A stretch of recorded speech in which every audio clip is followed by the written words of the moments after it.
So for a couple of months we are discussing on the solutions to manage the solid waste in Delhi, particularly in Delhi. And last time I suggested the polluter pay principle.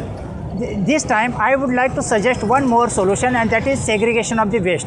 And that segregation has to happen at the household level. So whether households are willing to segregate the waste, and if not, who will do that part, and what kind of payment we need to pay for that stakeholder, that person or the actor who is engaged in the segregation.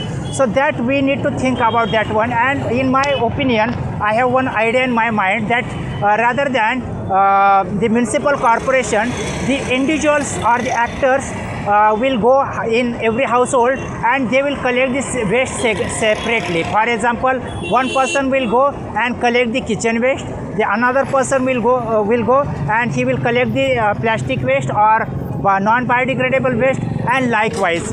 And that waste will be kept in different places. The biodegradable waste will be kept in different places, non-biodegradable waste will be kept in different place, and it will become more and more easy to manage the waste. Now what is the problem? All the waste is mixed together, and once it is mixed together, when there is a lot of rainfall, it will become a khichdi. You can say it's kind of mud. It's kind of muddy situation, and it is very difficult to segregate the waste. So the best way is to segregate the waste at the household level, and for that we have to do some kind of survey.